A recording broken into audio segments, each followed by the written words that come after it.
Shalom, shalom, brothers and sisters in Mashiach Yahushua.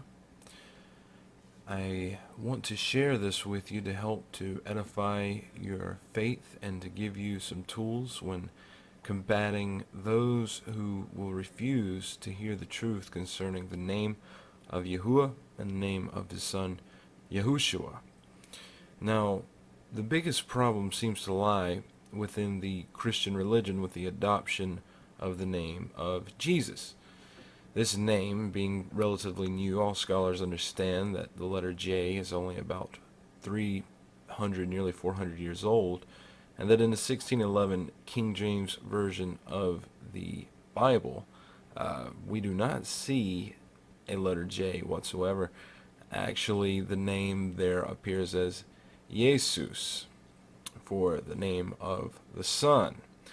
Now, when you begin to talk to the Christians about the name Jesus, they will quickly point you to Iesous. Yet none of them use this name, and they all realize that this is not the name. They will point you there to only show you that the evolution into the name Jesus is fitting for our modern lifestyle.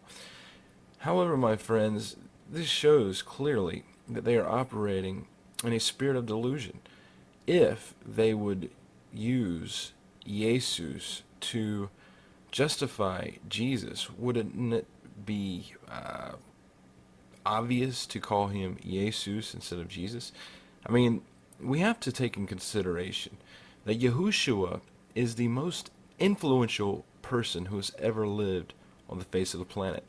He has influenced many cultures. However, he is the only person who has influenced the world in so many ways, who ultimately has had his name changed.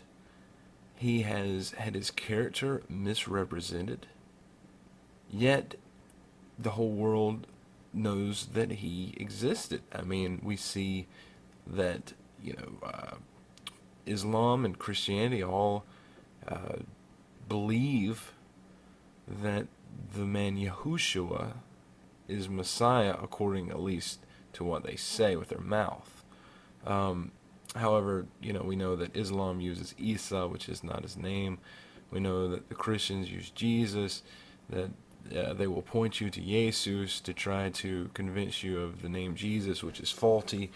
But we know that all the scholars, and we can read it in the footnotes of most scriptures today, that the man that they call Jesus had the same name as Joshua, the son of Nun. And Joshua is even called Jesus in the New Testament. We see even in the Strong's Concordance that the name Jesus, and again, my friends, this is not his name, but the name that they're using, and it points in their own materials, in the Christians' own materials, it points to the fact that he had the same name as Joshua. We can take Joshua back to the Hebrew and even look it up in a Strong's Concordance, and we clearly see it's spelled Yad He Wah Shin Wah Ayin in its perfect form. Okay, so why am I bringing all this to the surface? Well, because recently the oldest Greek complete version of the Bible, it is literally the oldest Greek complete with the New Testament and etc.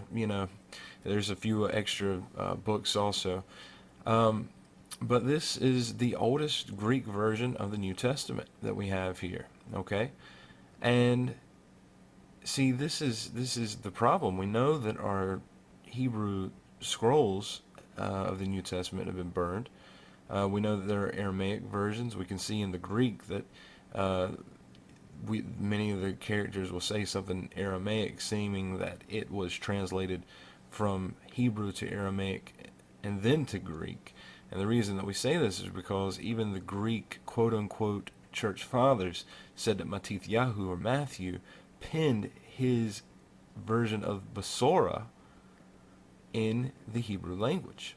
And this is known by scholars. This is, I'm not just pulling this out of the hat here. So, my point being, anyway, long story short, Christians want to rely upon the Greek, so they point you to Iesous to justify Jesus.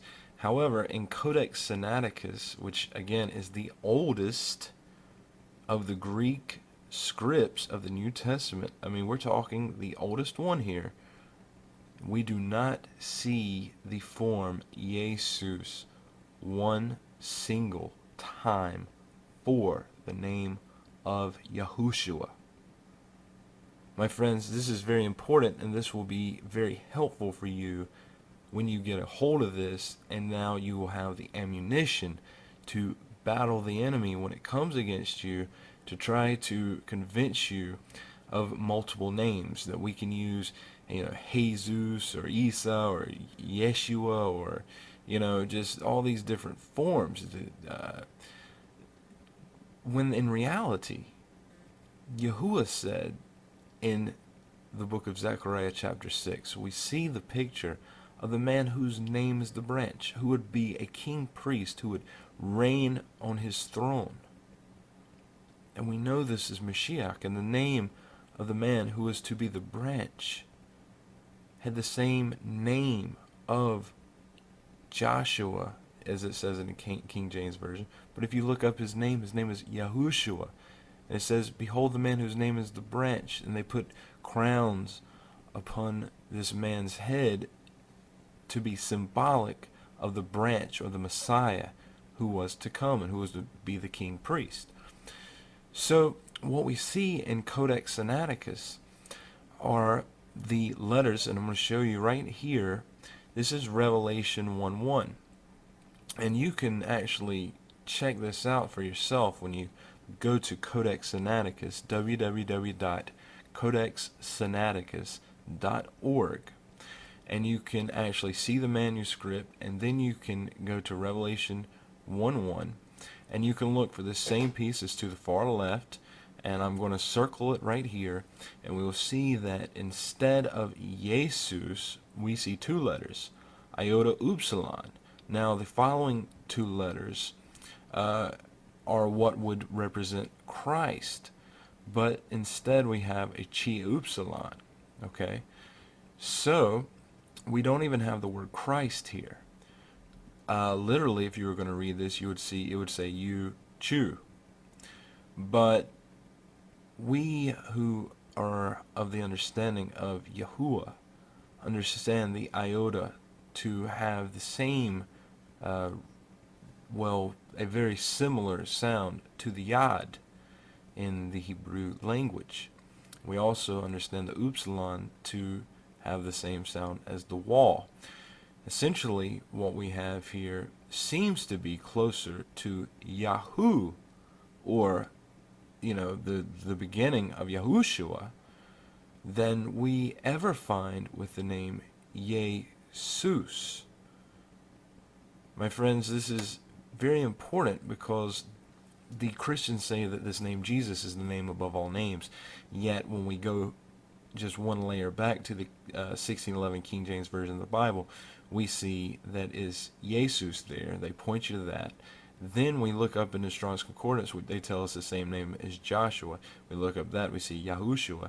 And then we go to the very oldest of the Greek manuscripts, and still Iesous simply does not appear. I hope that this will give you a sense of the beauty of what Yahuwah is doing in these last days. We see that this document was published without us having to do this, that Yahuwah found people who would put this out because he knows the significance of these things. He knows that he's restoring his name. He's restoring it in the earth, and he's given us ammunition. And essentially, we're raising up, and the truth is going forth in these last days. Now, my friends, what will you do with the truth? Will you turn to Yahushua now? Will you admit that there is only one name that can be above all names, that name being Yahuwah, which is in Yahushua. Yahushua's name meaning Yahuwah saves. Yahuwah is salvation. The Christians say Jesus saves. Yet you cannot show me one Greek manuscript which says such a thing. Yahuwah saves, my friends. Yahuwah is salvation. This is the name of the Son. Shalom.